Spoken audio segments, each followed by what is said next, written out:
Is that a promise? Good. All right, so we do have the live stream going now. So good evening, everybody. Welcome to the first meeting of the nominations committee this year. We do have quorum. Councillor Hutchison is not in attendance. From staff, you have myself, Derek O'Shea, the acting deputy city clerk, and Elizabeth Fawcett, the meeting host. And there are no members of the public currently in attendance. As this is the first meeting of the year, I will ask if there are, we have to elect, or you have to elect, a chair and vice chair. So I'll ask if there are any nominations or volunteers for the position of chair. Councillor Chappelle? I didn't realize this was happening this evening, but I haven't had a chance to speak to Councillor Stroud, but I'd like to nominate him for this meeting if he's willing to accept. Councillor Stroud, do you accept the nomination? Well, I was going to nominate Marita, but I don't mind serving if that's what, either way, unless Marita wants to do it. Okay, so we have a mover from Councillor Chappelle. Do we have a seconder for Councillor Stroud as chair? Councillor Neal, all right. Just going to jot this down quickly. In that case, we will call the vote. All in favor?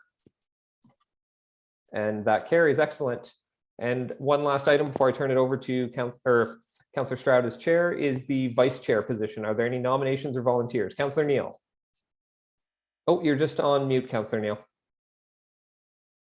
I'd like to nominate Councillor Holland. Excellent. Councillor Holland, do you accept the nomination? Sure, thanks. Excellent. A seconder, I see Councillor Chappelle. In that case, call the question. All in favor? And that carries. And I will now turn the agenda over to Councillor Stroud as chair. Okay, so you'll see from the agenda, that was item 1, election of officers. That only happens the first meeting of the year, so you won't see that next time. So we've called the meeting to order. We need to approve the agenda. You'll see the agenda in your package there. So it needs to be moved first, and then we can discuss the agenda. You know, mover and seconder, moved by Councillor Hill, seconded by Councillor Neal. Okay, so it's on the floor. Does anyone have any proposed changes to the agenda?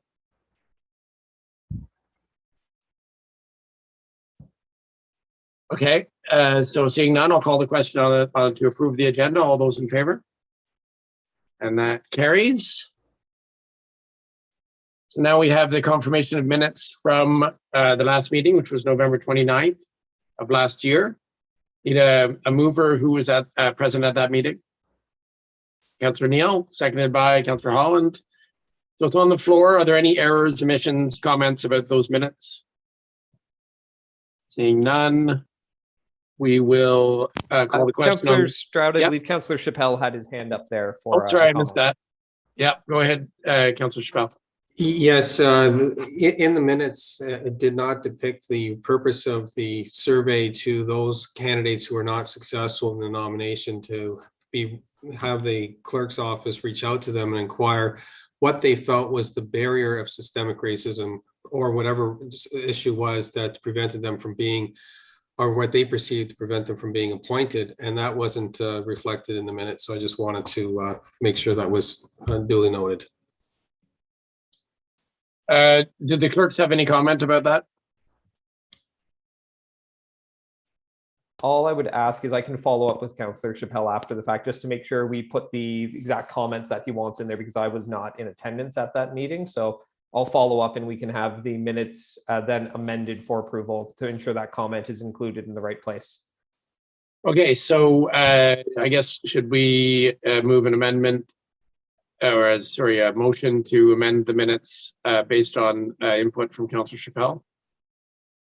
I think we can just basically, you have it moved and we will, as part of that, in the confirmation of the minutes, adding that comment. So you can just call the vote then if you'd like. Okay, you guys are okay with that? Okay, so I'll call the question on the minutes with the knowledge they will be amended with those additional content. All those in favor? And that carries. Okay, so disclosure of pecuniary interest. Seeing none. Delegations, do we have any? There are none, Mr. Chair. Okay, briefings. Also, there are none.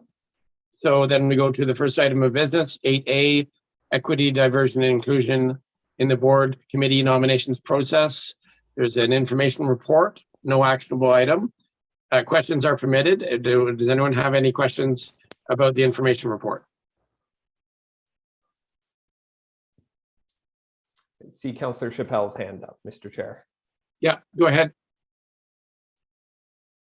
So there's no vote on this evening, but I certainly have some questions. The survey was sent out to 334 people, of which 61 received responses from the survey. There are some interesting comments that came out of the survey, which I think are certainly things that we should consider adopting. However, I won't get to that at the moment. What I wanted to understand is who drafted the survey, because the premise of this outreach to those members of the community who applied and were not successful was to ask them why they felt they were not successful. Because in the original report, it indicates that Kingston suffers from systemic racism. And the issue that several members of the committee at that meeting took a note on is that there's an outstanding effort by the members of this committee who take it very seriously to ensure that we do have some diversity on our committees. And we've gone to great lengths to be inclusive. So it was a question of who wrote the survey is my first question. And I don't know who answers that question. I can respond to that, Mr. Chair, if you'd like. Go ahead, Derek. Yeah. So through you, Mr. Chair, the survey was drafted by staff based on Clerk's Department staff based on the amendment motion that was passed, which requested that, and I'll read the amendment or the deferral motion from the original report, which requested staff to reach out to prior unsuccessful applicants to various city committees and boards and consult with the Nominations Advisory Committee regarding potential changes to the nominations process. So from that deferral motion, we took that to mean that the request was to receive feedback on the recommendations contained within the report as the survey was constructed. Anywhere in the survey, does it ask the person who's responding to the survey to identify themselves as a member of a marginalized group? Through you, Mr. Chair, no, we did not ask for that information. It was an anonymous survey. So again, this really doesn't answer the questions that we were trying to seek information for. What this survey really was designed to do was to justify the inclusion of of extra parties into the nominations committee. Yeah, that was, sorry, I'm going to jump in here as chair. That was debated at council, I do recall, about adding those members. It was not a unanimous vote, but it's been debated and passed by council. So I don't see how we can reopen that question, Mr. Clerk, unless we get a motion of reconsideration at council. Is that correct?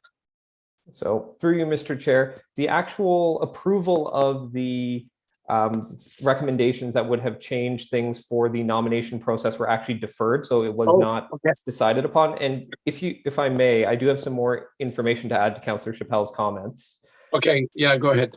There was a question on the survey, if you look at page 5, question 3, which asks for the survey respondents to indicate their support for amending the Nominations Advisory Committee to add 3 public members from the city's EDI committee. That survey received 65.6% either strongly agree or disagree, 18% were neutral, and then approximately 16% were in the disagree or strongly disagree. And Councillor Chappelle is also correct. There were comments on that survey where some people expressed concern with having members of the public making decisions that they felt were best made by council. But there were also comments stating that people preferred to have members of the public appointing people to committees as opposed to political members. So there were some comments, or there was some information gathered on that as part of the survey. Yeah, I mean, just to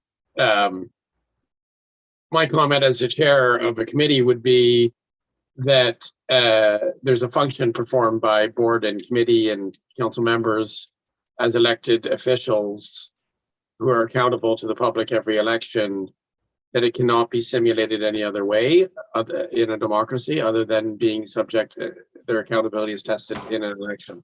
So it really is problematic. It becomes a circular situation if we're asking opinion from non-elected members who have no accountability to the public, how decisions should be made. It seems, especially if that question is coming from elected officials.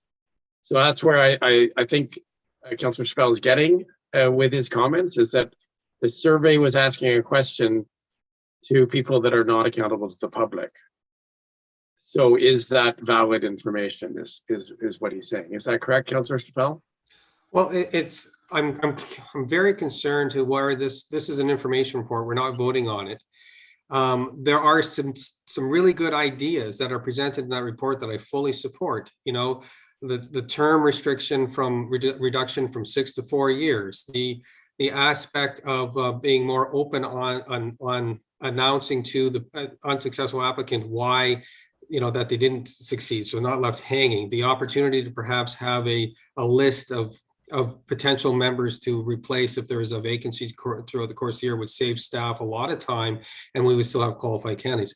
There's also the opportunity, like we do for people who are running for municipal council, as their names get submitted to the clerk, they get posted under each different organization that or board that they wish to sit on, so that a person knows that they're in competition for one spot with 26 other members of the public. That will help address a lot of the concerns of understanding the openness and transparency. But right now it's like this void that goes into the nominations. We get a big binder, and the poor applicant who's applied has no idea how many people they're competing against or what skill sets they were looking for. Yeah. And I think we should be doing this incrementally in process within the council structure to make continuous improvements to address these concerns, and not bring in the watering down of accountability, so to speak, of having a third party coming in to offer us that lens. Because I think collectively this group, and you've been involved with it before, Mr. Chair, have done a really good job in trying to ensure there's diversity on the appointments from the applicants that we receive. Yeah. So maybe I'll just go back to the clerk, Derek, because we need to have this well framed if we're going to have any relevant questions. The deferral is by council to come back to council. The deferral asks specifically to consult with the people that were unsuccessful, but also with us. So that's why it's here as an information report. So this is satisfying the language in the deferral motion that consult with the nomination advisory committee. However, an information report doesn't generate any recommendations. So what is the point of a consultation with a body, us, if all we're doing is asking questions and making comments? And we're not actually making a recommendation back to council.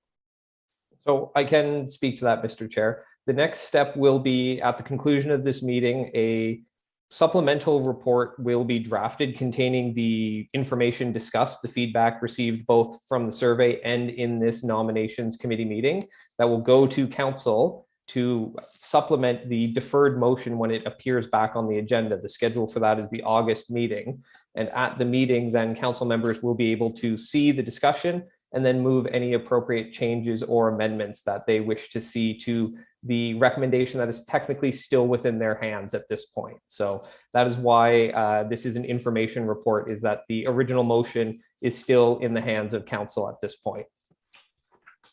Right. I understand there's only certain forms a report can take, and this is not a recommendation report, but they're seeking consultation. Council is seeking consultation with this committee, and for that consultation to be meaningful, I guess all we're doing is our comments are being noted by the clerks will be passed on to council in the form of a summary.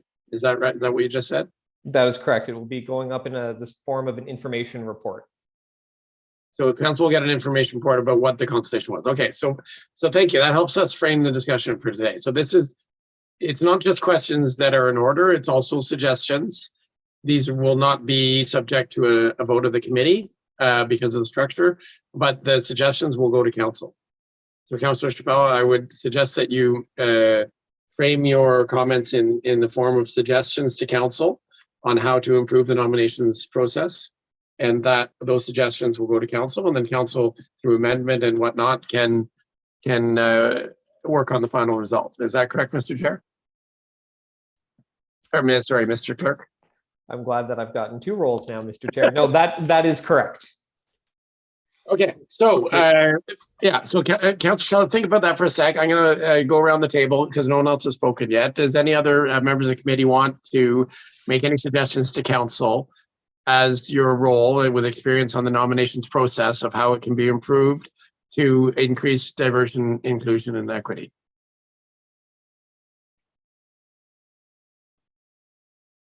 I mean, we can maybe, to focus our thoughts, there's issues around transparency that we've heard back through the feedback. Transparency as in people don't understand how it works and it seems arbitrary to them. So any suggestions on how we can improve transparency of the nominations process?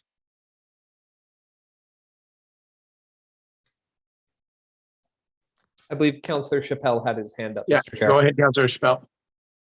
I don't mean to dominate the majority of this conversation, but I would suggest that one thing that we can do is when we post for the jobs that we're looking to fill, and the committee, that the current structure of that committee, of whatever organization or board it is, has an opportunity to describe the types of skills that they're looking to have based on their ongoing recruitment needs. Maybe they need someone with numeracy skills, or maybe they need someone with some other types of skills. That should be first and foremost. The second would be, as the names get submitted to the nominations committee, the individual groupings of, like, the Kingston Housing Authority, the names get posted as to who's been applying for those positions.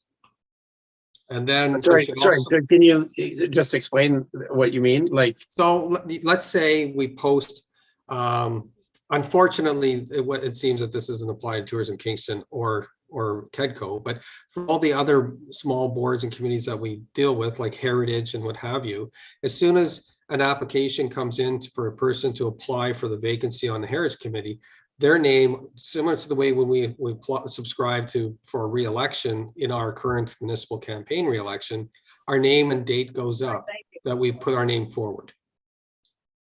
That would be a way to increase transparency, because someone say, oh, look, there's a great candidate. I know that person really well. I'm not going to bother. Or I think that's great. I'd like to do this too, and put my name forward. I think you need to have, that would be the greatest transparency we could offer the public, because then they would know the intense pressures that we have as a committee in making those selections, because there might be 26 names for one vacancy. okay, so Mr. Clerk, is someone noting the suggestion that the applicants be posted on a public list so that other applicants can be aware of who's applied? Yes, that is being noted. And may I make just a comment about that, Mr. Chair, to Yeah, I provide some was going to context? ask you for maybe a reason, seeing it's an information board, the reason why it's kept confidential, maybe. So yes, through you, Mr. Chair, right now we do not ask people to allow us to publish their personal information, such as their name, on the website.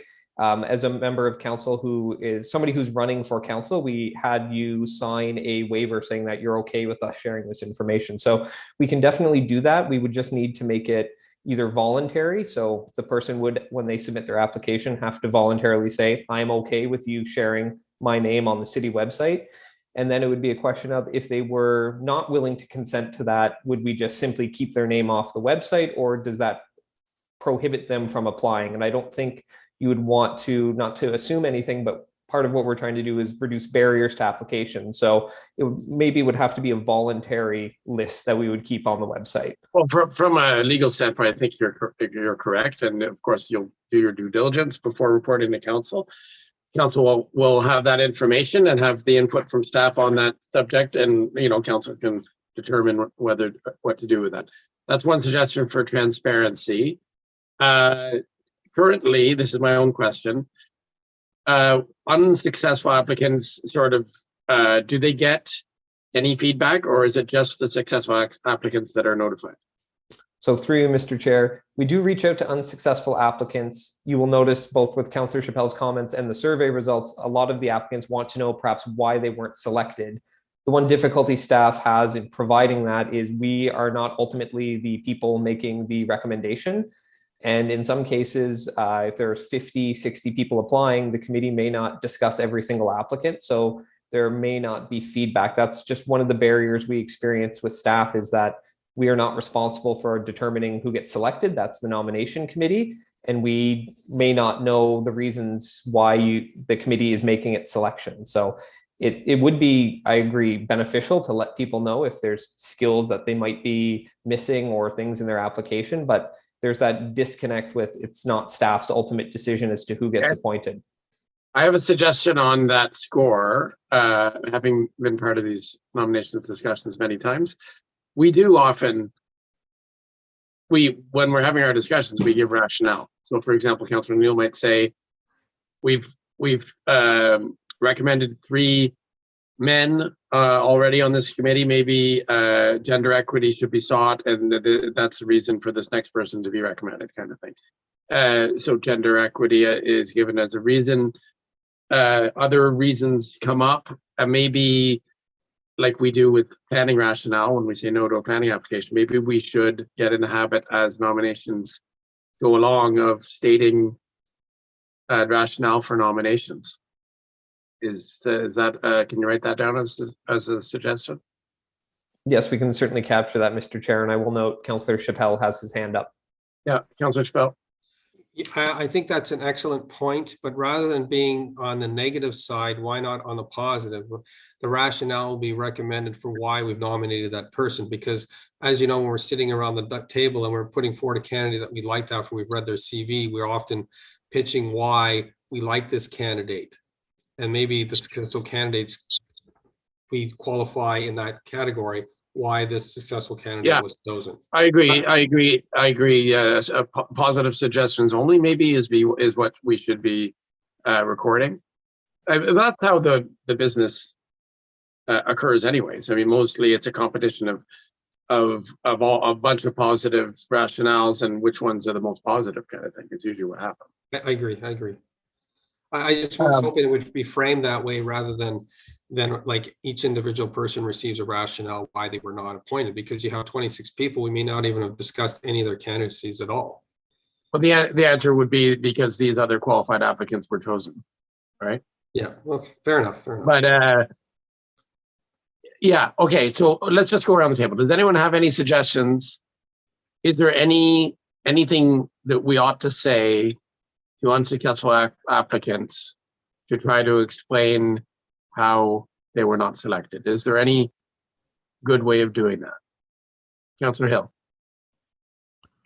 The one thing that we used to do when I worked in HR, which was quite a long time ago, was to offer people a debrief. Most people in this kind of a situation wouldn't request that, but the chair of the committee, if someone did, could sit down with them and say, you know, and may not even have a real rationale for why you know, that person wasn't chosen, given the fact there could be so many, but it could be just that explanation. There were so many people, we had to sort through it somehow, and this is how we did it. But that's one way that staff doesn't have to provide the debrief, but the chair of the or a designate of the chair of the committee would do that.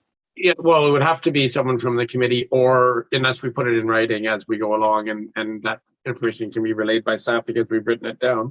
Councillor Neal. I think you could almost do a kind of form letter, and I'm sure the clerks already have done some of that in the wording. But if you point out that, you know, we have a large number of applicants, we live in a very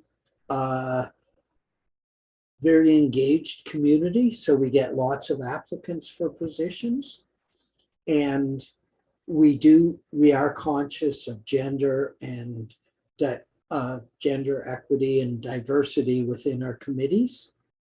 But your application will be, as the clerks always say, will be retained if there's an opening in the future. Mr. Clerk, would it be a workable solution to have a kind of a working document? Because right now, the names that go forward are like, the process, it gets whittled down to the number that we need for that committee. It is fairly fluid and happens fairly fast, but could we not have a working document that has a bunch of categories, all the categories that come up as rationale? So, past experience, gender diversity,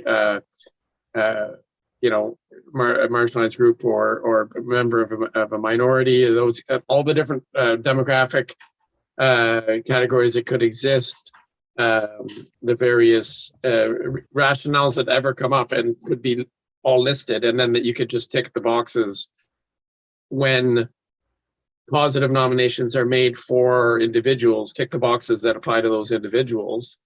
And then the feedback to all that ask would be, this person was selected because of this, and this reason. This person was selected because of this, and this reason. And there were 39 applicants. These 4 were selected for these various reasons. And it's all just very matter of fact recorded in a sort of, like Councillor Neil says, in a sort of a form letter. Do you think that kind of thing would be workable? Because it would be, the alternative would be we would have to write a rationale for every applicant that is chosen so that it can be transparent to the public. I think that your former suggestion of determining predetermined categories of either demographics or skills and then using that to create a form letter is something that would be more workable, while also, as Councillor Chapelle has pointed out, the more positive aspects of speaking about the reasons why candidates were selected is a workable solution. So yes, that's something that can be developed, I'd say, offline between staff with input from the committee. Councillor Neil, did you have your hand up? Go ahead. I did. The teacher in me wants to suggest something else. I think it would be a good idea if because as I went over these applications today, there's such a wide range. We get some that are 15 pages long, and they give us all kinds of good pertinent information and all kinds of information that isn't related at all to the application. And then we have others, some of whom in the past I know have got a richer background and experience than what shows up on their application. So perhaps if we just had some way of suggesting, some pertinent bits of information or what some of the criteria that we apply are, that will allow them to have a better application submitted. So, Mr. Clerk, do you understand what he's saying is to guide the application process? So maybe you could just speak to how the application process goes at the moment. What do staff tell applicants? And is there any way we could improve that initial input to the applicants so that their applications contain pertinent and fulsome information? Certainly, Mr. Chair. I think what I'll do is I'll answer your last question first, which may be able to cover everything. What I'm understanding from Councillor Neil would be providing applicants in advance of them submitting an application some basic tips on how to structure a good application. So making sure your information is relevant, perhaps not too lengthy, focusing on the skills and the requirements of the committee.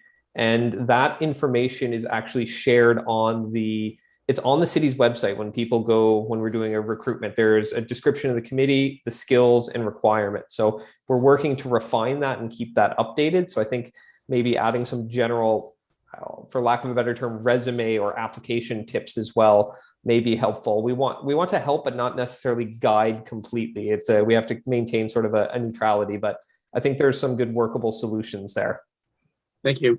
Councillor Spell had his hand up. Go ahead. Yes, thank you, Mr. Chair. One of the things that I think lends itself to some reduction of conversation of particular candidates is that when they apply, it's a generalized application that allows the applicant to put their first, second, and third choice. And with that, we have sometimes screened out applicants that it's their third choice for a position. So what maybe we can do is direct the applicant that if they're interested in more than one position, that they file a slightly different or slightly worded skills-based description of why they want to sit on that position rather than a generalized application, because I think that is probably one of the greatest barriers to some people who apply. Everyone wants to sit on housing and homelessness, and by the time they choose the taxi commission, it's number 3. So, you know, in that case, the taxi commission might have been a better fit for that person. But when we get down to the selection, it's like, well, this person chose taxi commission as their first choice, so I'm going to always support somebody with their first choice. I think I can quote those words verbatim for Councillor Neal. So maybe what we need to do is actually have the process that doesn't show the preferences that the person applied for, and that would remove the biases that we would have in selecting people based on their first choice. Yeah, I've often thought about this issue, and it does come up in the deliberations, as you say. Mr. Clerk, do you know the history of why we asked for the 3 choices? And there's an obvious superficial answer, and that's because people are often qualified for more than one committee, and they have interest in more than one committee, and it's a lot more efficient to allow that flexibility. But is there any other reason we do the 3? Has it been going on for a long time, or? Mr. Chair, that predates my time starting with the clerks, but I would imagine it is, as you described, for the superficial reason of allowing people to rank.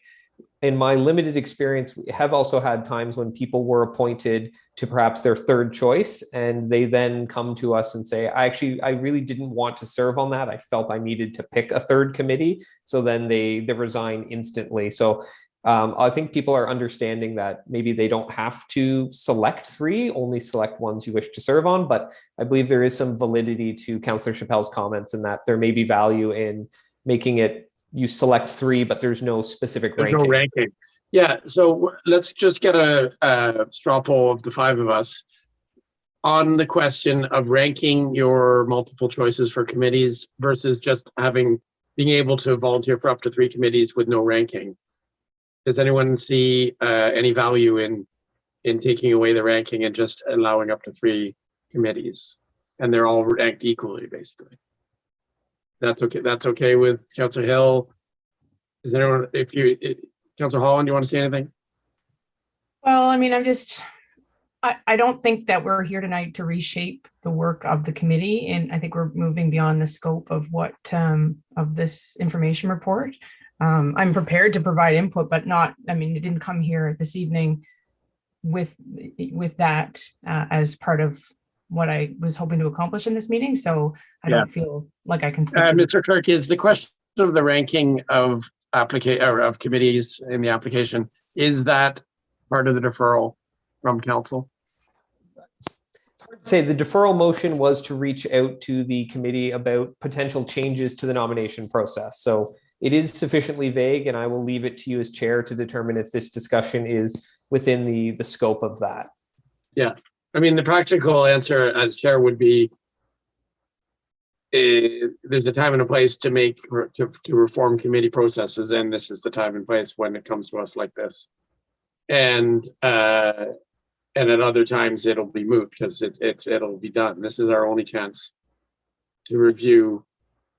I guess the question really is, how detrimental is the ranking of the choices 1, 2, 3 to the nominations process? Is it detrimental enough to warrant changing it?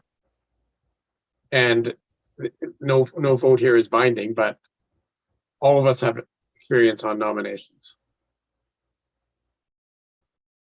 I don't see a lot of value in ranking the choices. I think it limits and gives a false because really some people may only be interested in 2 committees. I don't know if they're more likely to only put 2 if the structure were changed, but is it an important enough point to warrant changing the process? Councillor Holland.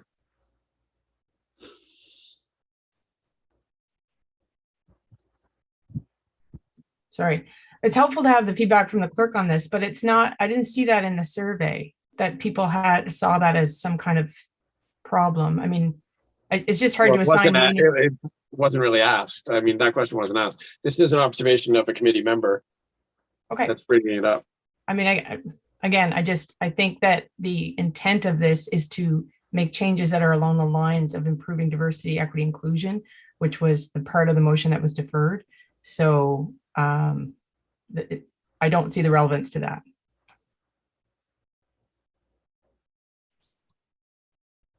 Well, listen, it is a pretty vague deferral motion. It does open the door to many suggestions. Why don't we just have the clerks note that suggestion, and if council wants to do anything with it, someone has to show up with an amendment on the night. So we'll move on to other topics. So this is your chance as a member of the nominations committee to give suggestions to council who's going to vote on changing the committee structure. Any other suggestions? Councillor Spell. Yes, thank you, Mr. Chair. Knowing that we've had feedback from the community, knowing that we have some improvements from the expressions presented to the survey, I would like to propose that we strike the recommendation of having the EDI committee members as being voting and participatory members on the nominations committee until we've had an opportunity to introduce these new amendments and see if we actually get the marked improvements or perceived marked improvements on diversity and inclusion on the future nominations that happen this fall. Okay, so as the chair, I have to make a ruling on a suggestion that we make a recommendation, a specific recommendation to in the negative on one of the suggestions from the original motion, right? Can the clerk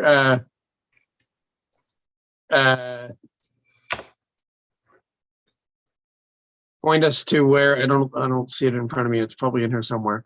Where can we find the original motion that sought to increase the equity and diversity on the committee with some specific changes?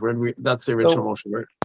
Mr. Chair, the original motion, basically, there's nothing specific about that in terms of that wording that Councillor Chappelle's mentioned.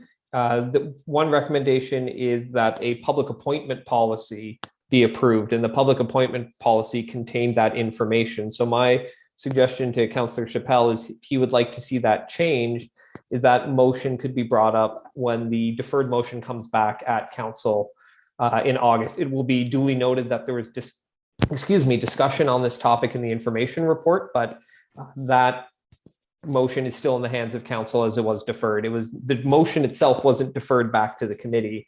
It was a request for an information report. So it can be noted in the information report that will be supplemental. And then if Councillor Chappelle wishes, he can move that amending motion. So his suggestion is noted now. His suggestion that we not give voting rights to non-elected members of the public if we add them to the committee is what his suggestion is. Right? Thank you, Mr. Chair. Thank you, Mr. Clerk. That's and correct. Councillor Chappelle, just to clarify, you had suggested that only be deferred until the committee has a chance to test out the additional enhancements at that point, correct? That was correct. Okay, just making sure we can get that proper for the information report. Thank you. So it's more a suggestion to hold off on that change until we test some of the other changes.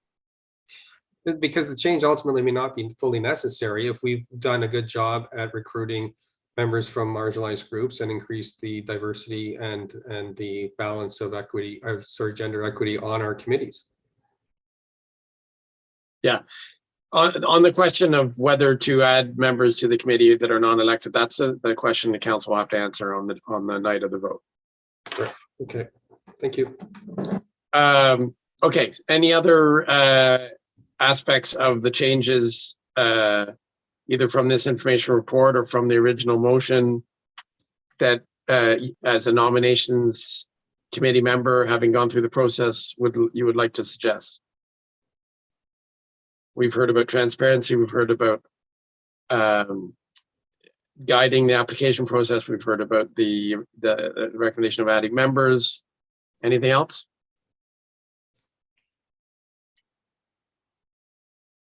Councillor Spell. Just because it's being noted, whatever new formulary that we come up with for nominations process, I'd like it noted that this should also apply to KEDCO and Tourism Kingston. And I know we'll get a debate on that. I just want it noted in the minutes. Mr. Clerk, go ahead. We can gladly share that information, but as has been noted, KEDCO and Tourism Kingston have changed their bylaws and they are able to appoint their own members. So we do not have any ability to enforce that, but we can share information. Perfect, thank you. Yeah. So, Mr. Clerk, are there any boards or committees that are left where we might get preferred candidates suggested to us from members of the existing board, like we're getting with KEDCO before? Okay, I understand. So through you, Mr. Chair, KEDCO was the only committee that had requested to see applications at the same time as they were shared with the committee. No other external boards or agencies do ask for that, although we do always offer to external boards and agencies an opportunity to come to the committee and speak to the committee about the skills and requirements of the board to sort of provide additional information. But there has not been any uptake on that yet, although that may change going forward. Yeah, and just to repeat what you said about KEDCO, so their KEDCO nominees won't come to this committee anymore. That is correct, Mr. Chair. Right. All right, so that's a moot point, and that's off our plate. All right, any other suggestions? All right, so there's the real outcome of this is whether and to what point we reform the nominations process is a question for council. All of us are members of council, so come prepared at the night of that discussion with possible amendments if you want any, and we look forward to that in August, right, Mr. Clerk? That is correct, Mr. Chair. It is scheduled for the August 9th council meeting. Okay, so now we're moving on to item 8B, which is consideration of applications submitted for committee appointments. There's two committees that need applicants. First, the Election Compliance Audit Committee needs 3, and then we'll move on to the Library Board. So first is the Election Compliance Audit Committee appointments. So Mr. Clerk, maybe you could just remind us how the process works. Thank you, Mr. Chair. I believe in the past, it has gone through a roundtable where each member has had a chance to speak about their preferred candidates.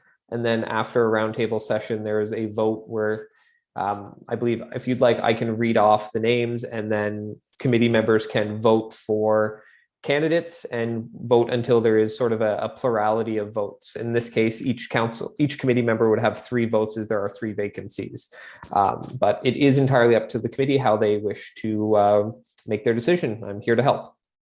Okay, so everybody will go around the table, and I probably, when we do roundtables, I'll start with a different member each time. Does anyone want to volunteer to be the first to speak on the Election Compliance Audit Committee? Councillor Neal. Yes, Jonathan Rose, he is a professor with a concentration on elections and election processes at Queen's.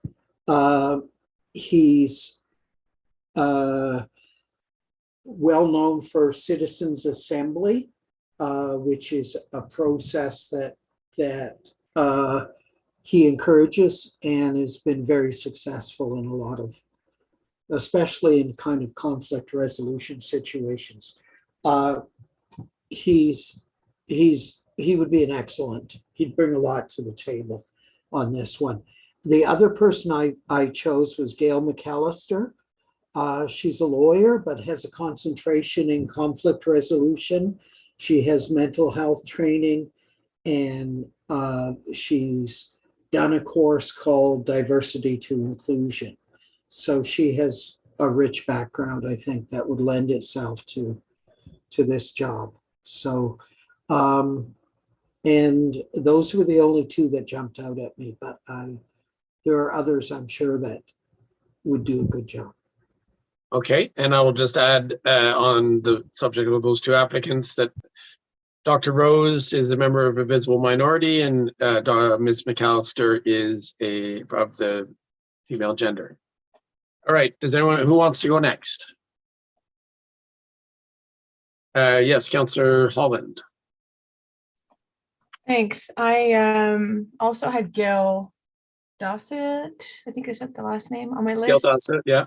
Yeah, who has a lot of experience in election compliance, a lot of practical experience.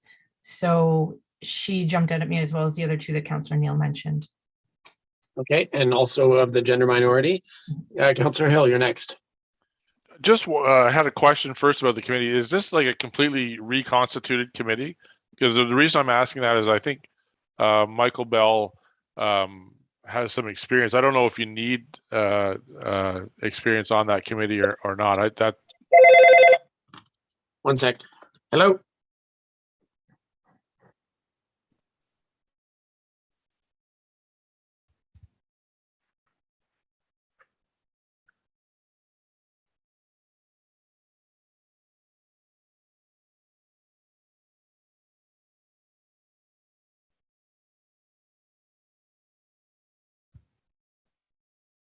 I'll take this opportunity, Councillor Hill, to answer your question. So we are required under the Municipal Elections Act to appoint the committee I'll just unmute Councillor Stroud there. We are required to reappoint every election term, but there's no reason a person who is an incumbent can't be appointed again. And I'll leave it to the committee to determine if there's any value. I will let you know that the Election Audit Compliance Committee did not meet during its term, as there were no requests for their services. So I agree then I had 4, and I was just not sure if we needed someone with experience. So I had 4 people that jumped out at me. 2 of them were mentioned already, Dr. Rose and Gail McAllister. I also thought both Chris Morito and Stephen Salterio looked like very good candidates as well. So I certainly support the 2 that Councillor Neal put forward. And after that, I'm kind of open to. Yeah. I just thought they both carried pretty substantial credentials. That's what jumped out at me. Yeah, and Mr. Kirk, maybe you can just specify how many members is there 3 members of the committee in the end? There's 3 every time? Correct. It's a requirement of the Municipal Elections Act that there be at least 3 members, which is what we typically choose for the city based on our size. But we could appoint 4 members if we so chose, if we didn't want to cut it, if there were 4 strong applicants and we wanted them all involved. Could you give me 2 minutes while you're discussing to double check the act and just make sure? Sure. We'll go to Councillor Spell next.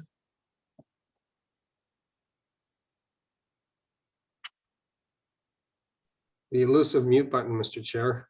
Yeah. No, I concur with Councillor Hill mark this one down, that Michael Bell would be suitable because of his experience. I thought that continuity was good going forward. We've had a lot of changes, especially with sign bylaws going into this next election. And I did like Christopher Mariotto as well. And I really don't have a third preference, so I'm open to the committee's recommendations. Okay. And I'd just like to point out, Mr. Chair, that we're looking to see currently 3, unless there's a possibility of 4 when our clerk comes back. Yeah. But there were 12 applicants, just so people are aware, there were 12 applicants for 3 spots. Yeah, and we should probably give them that feedback. Mr. Clerk, go ahead. I can confirm that the Municipal Election Act states that the committee shall have no less than 3 and no more than 7 members. Staff's preference is for 3, but the committee has the ability to appoint additional people if they would like. Okay, so 3 for sure, and then beyond 3, we need to have a good reason, I guess. So we've had, let's see, we've had 1, 2, 3, 4, 5, 6, 7, 8, 9. I believe 9 of the 12 members had someone speak to them. Mr. Clerk, were you ticking names when as they were mentioned? I only have 6 names listed, but I may have also missed things Okay. while I was looking at the Municipal Elections Act. So when we're ready, I can read all the names then. It won't take much longer then. Right. Okay, so maybe we'll just take 30 seconds to look at the list again, having heard the comments. And we're before we vote, we need to decide. Okay, I'm going to ask for the committee's opinion on this. Because we have a flexible number of appointees, we could possibly go to 4. Do we want to wait to see how the vote goes and possibly not want to do runoffs and instead include like an extra member, or do we want? Is there a reason to go beyond 3 members? Is anyone in favor of that solution for this committee? Councillor Neal. I have no issue with, I mean, clearly, I wouldn't support the idea of ending up with 7, but 4 or 5 is still a workable size for a committee of this nature. So I would be accepting of that idea. I mean, I think with the knowledge that they did not meet after the last election, their services weren't required, so it didn't. Maybe Mr. Clerk could speak to the reason that maybe staff prefer a smaller number. Is it because successful applicants require extra? They need to be trained for the committee and so on. Is that why? Thank you, Mr. Chair.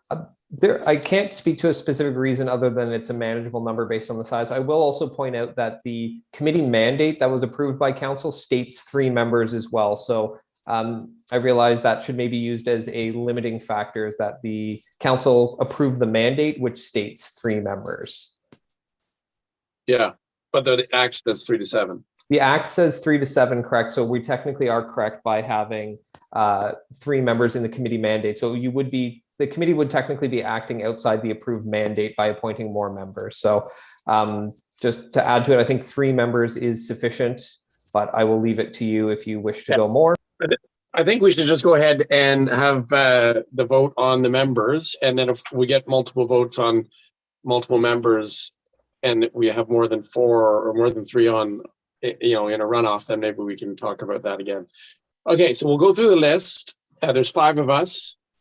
Maybe you'll keep to 3 votes each, and see what we get from a first round of voting.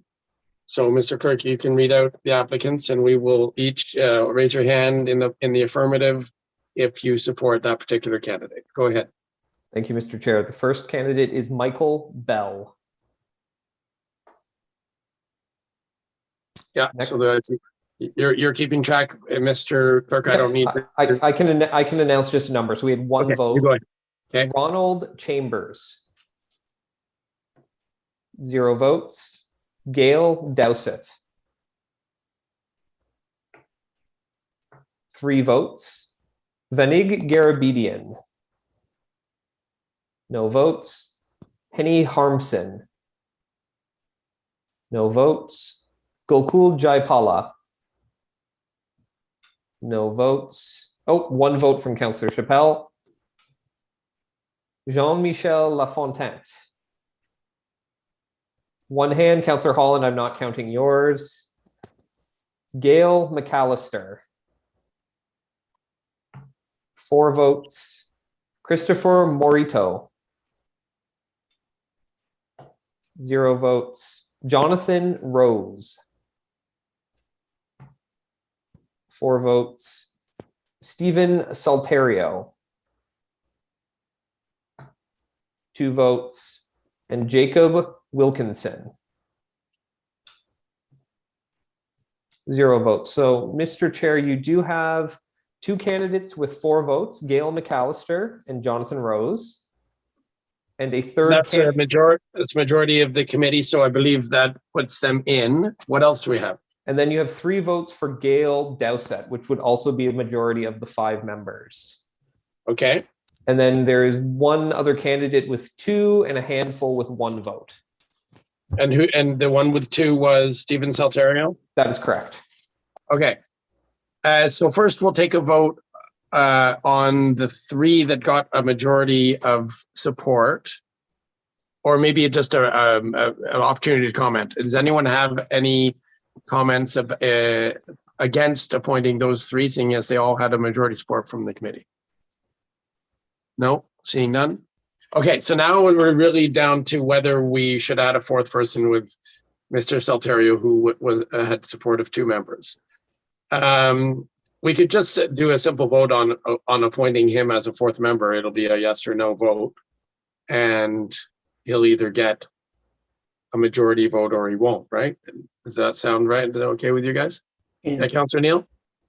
and as I understand it, and Derek can correct me if I'm wrong, we could make that recommendation for the 3 and make the recommendation that a 4th be added and that this person had the majority, but council would have to amend the terms of reference of at the August meeting, I'm assuming, to make for a 4th member. Is that accurate, Mr. Clerk? I can answer that. Technically, it is allowable. It would just require some different wording in terms of making changes to the actual, it would require a bylaw amendment to change the committee mandate, which is part of the bylaw. So it would be a bit of a tricky process, I won't lie. So, and I see, Mr. Chair, you have a couple of other hands up there as well. So But you're good at tricky wording, so. I know, but I only have so much leeway sometimes with the big clerk, so. Okay. Well, to be honest, the act says 3 to 7, and we really shouldn't have bound the committee's hands with a bylaw. But anyway, Councillor Hill? Well, I don't really see what the compelling reason would be to expand it to 4. I think, we have a pretty solid consensus around the 3. So, I mean, my inclination would be to say we've identified the 3 and leave it at that. Councillor Spell?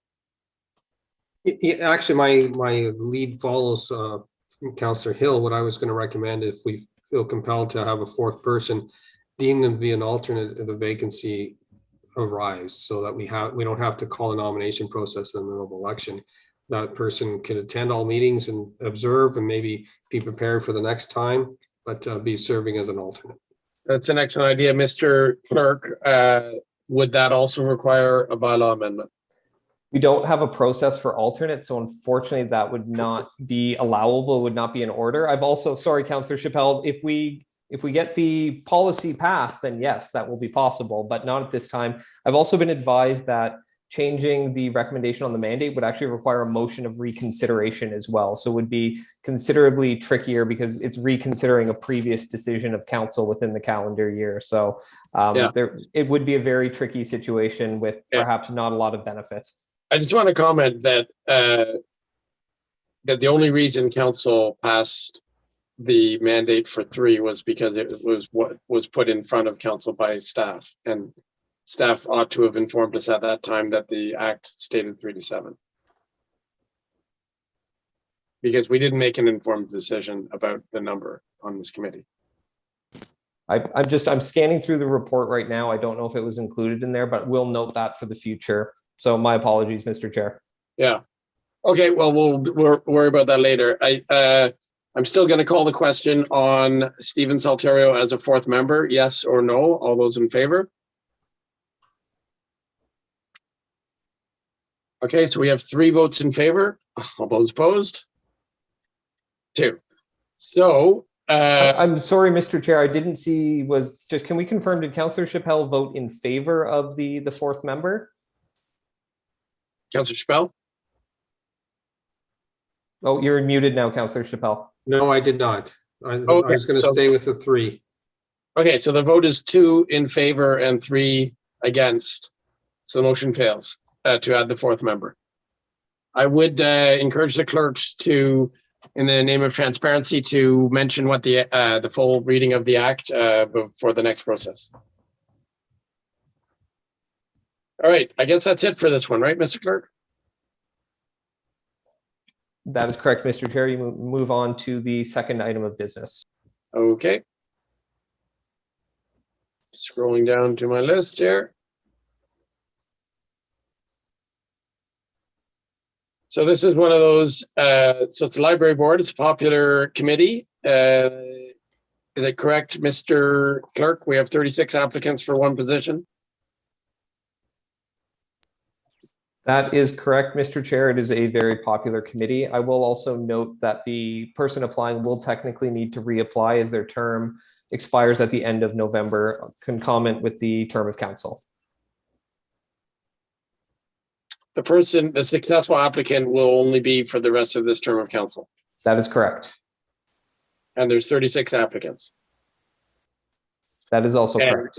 And one of them will get a lucky few months and then have to apply again.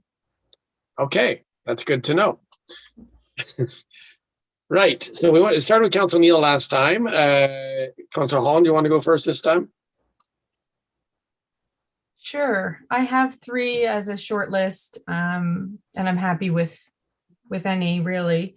I have Anna Couch, Andre DeGagne, and Elizabeth Goodyear Grant. I mean, Andre DeGagne has a lot of experience in the field. I think as does Anna Couch, and their applications were very strong. Elizabeth Goodyear Grant has a lot of similar experience, and what I think just has the general expertise that would be very helpful for this committee. But yeah, as I said, those are just 3 suggestions. I'm happy with considering others.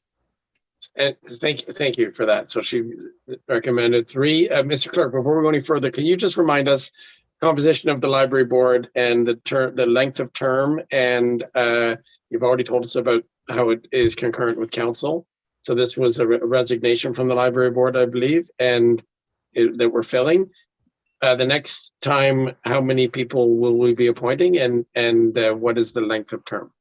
I believe the city appoints 6 members. There are also members that serve from the other municipalities that service or that are served by the library board. And the appointment is for a term of council. So they will be appointed for the same length from 2022 to 2026. Okay. All right. So next we'll go to Councilor Hill. Thanks. So my recommendation is Dr. Mark Asperg, and the reason for that is he has a master's degree in library and information science. He was appointed as vice provost and university librarian at Queen's. I think he said that he was also the CEO. Yes, the CEO of the Calgary Public Library. So his experience is pretty tough to beat. So I certainly, he stood out among the candidates the most for me. And I think the library board has pretty good gender representation on it right now. So I thought there was room for a male on that committee. Mr. Clerk, do you know the gender representation on the library board currently? Can you confirm that? I'm afraid I do not, as I do not want to take the risk of determining somebody's gender based strictly on name. So I do not have that information. I had it as 6-4. 6 women, 4 men. Does anyone else have any information on that? No, that's accurate. Oh, okay.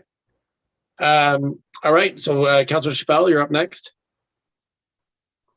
It's really hard to follow after Councillor Hill. I'm going to second his support for Dr. Asperg. Okay. And Councillor Neal. Yes, just a quick comment.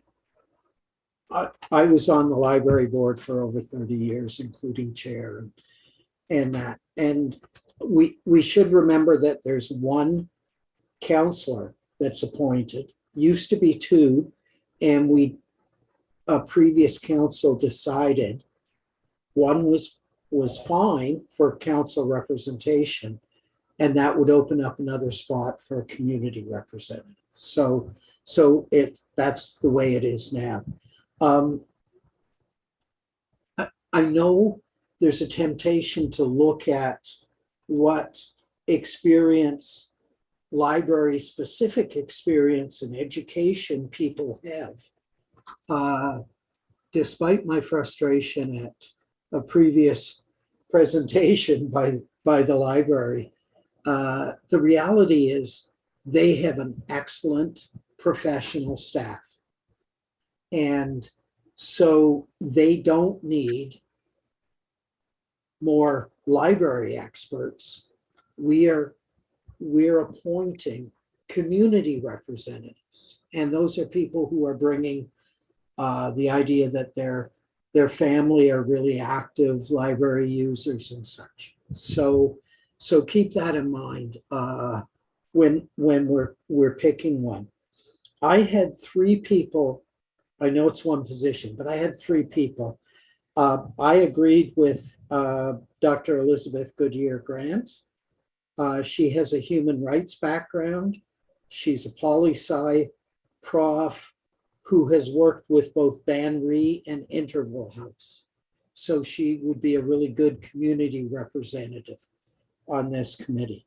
Dorothy Ann Brown is a nurse and a writer and active in the community in those areas. I included Kathy Yan Lee, and I'll fess up, she was a library chair in a tiny library system called Beaver Creek. But so she has that background. She also has a theater background, which is an arts diversity that she could bring to the library as well. So I figured that would get a couple of laughs, but I say that genuinely. So those are the 3. I think the strongest of the 3 is Dr. Elizabeth Goodyear Grant. Okay, I'm going to just draw your attention to number 19, Miss Erica Coy. She's also a nurse. She is a member of the community. She will bring that community voice that Councillor Neal was just talking about. Not a library professional, but a highly educated nurse and highly committed to community building. So the CV is not as extensive because of her age. I mean, she's only been working maybe 10 years, so she doesn't have a long CV like some of the other applicants mentioned. But I think she stood out in her demographics and her energy that she would bring to the board. That's what I would like to say. Okay, so now I guess we only have 1 vote each. So those that have spoken for more than one are going to have to choose one. And I think because there's only one, it might be best to write down our vote and then just we all reveal at the same time, because otherwise we run the risk of whatever order we use to call out the names, the higher are in the list, you might actually get an advantage. I think we should all just write down a name and then reveal that to the clerk. And if anyone gets multiple votes, they make the short list. Mr. Chair, my only concern with that is sometimes holding things up on a screen can be difficult if you're using a background. I know only Councillor Chappelle's using that, so we can try it, but we may need to get some clarity. I just wanted to make that caution. You just have to write a number. You just have to write a number of the applicant, right, in nice clear letters. Okay, I may need to get clarity if I can't read it through the camera. Okay, we'll try it this way, just because I just want to make it as fair as possible, so that the order in which we read it out doesn't influence the vote. So everyone take a look, pick a number, write it down on a piece of paper, and we'll all show it to the clerk at the same time.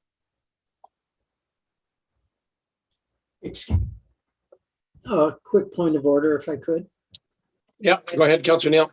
I would have to leave to get the number. If somebody can tell me, Gail McAllister, what her number is. I think Gail McAllister was for the audit compliance committee. Yeah, this is a kind of odd and new way of doing it. You can And write it. You can write down the name if you want, Councillor Neil. I believe you said Andre de Gagne, Elizabeth Goodyear Grant, and we're spending more time discussing this new way of doing it. If we did it the old way, we'd be probably already have made our decision. That's my only comment. Well, maybe we'll say whoever can write it down and hold it up. And then if you need to say your vote orally, I will grab that as well, Mr. All right, Chair, just as a suggestion. all you need to do, Councillor Neil, is have your name in mind and just announce it when everyone else shows their written choice. Thank It you. doesn't really matter. You can do it written or spoken.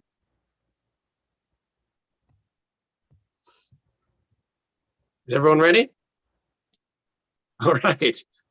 All right. So everyone will now reveal their choice to the clerk. McAllister. I've got Elizabeth Goodyear Grant. Asperg. I've gotten, I think I've all got of the, number 19, Coy. And the only issue I have is Councillor Neil is requesting Gail McAllister. She did not apply to serve on the library board. Oh, I'm That's the audit compliance committee. Yes. My apologies, Councillor Neil. Dr. Elizabeth Goodyear Grant. Okay, that is good. So with the Thank you. result of that vote, there are 2 votes for Mark Asperg, 2 votes for Elizabeth Goodyear Grant, and 1 for Erica Coy. okay, so we'll have a runoff vote between the 2 that got 2 votes. And that will give us a majority vote. So you can go ahead and I guess you call the names, Mr. Clerk, and we will vote. Certainly. So first is Mark Asperg. 3 votes, and then to finish it off, Elizabeth Goodyear Grant. 2 votes.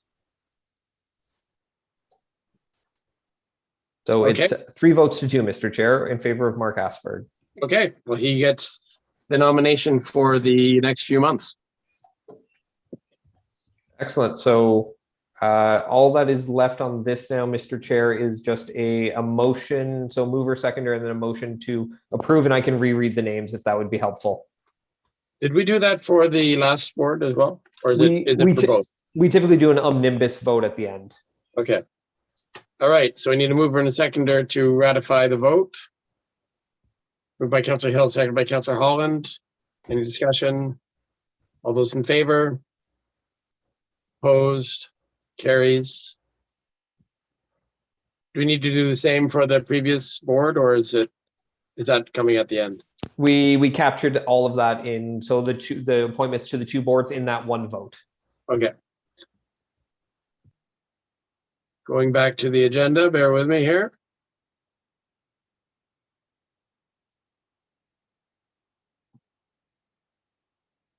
Sorry, I just closed the wrong window. 1 sec.